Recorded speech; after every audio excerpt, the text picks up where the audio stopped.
Welcome to week 3 of Understanding Cheating in Online Courses. I continue to be delighted with the conversation, the great contributions that people are making to this important discussion. So thanks for all of your great work. It's really your contributions and your involvement that make this a great learning experience for all of us.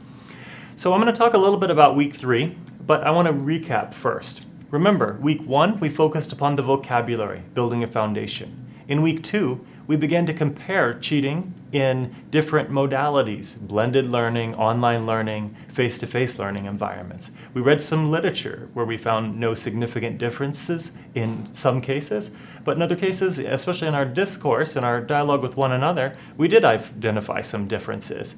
And all of that, really important because that's a key question that stakeholders have. What's similar and what's different between face-to-face and online learning? That's definitely a question people have when it comes to issues of academic honesty and integrity.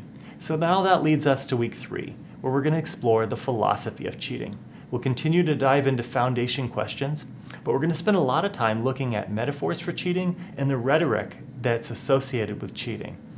One of the most common metaphors that's used when we talk about this subject is sort of the criminal or the crime metaphor, that you're breaking rules, you receive punishments when you break the rules. It's a crime when you do this.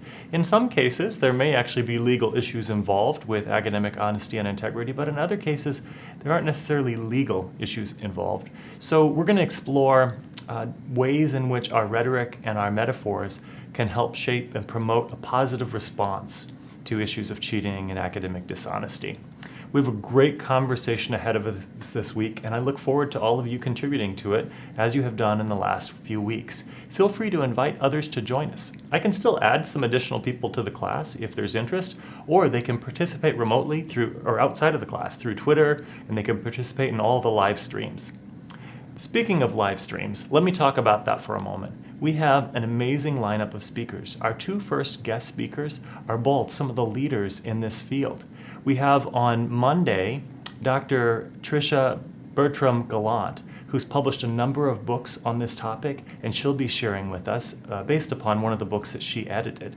And then we have Dr. Teddy Fishman joining us on Tuesday, who will talk to us about the International Center for Academic Integrity, and also talking about this subject of rhetoric and how our rhetoric around cheating is a big deal. It makes a difference. So I'm going to stop talking, and I'm going to let us get started with week 3. I look forward to interacting with all of you online.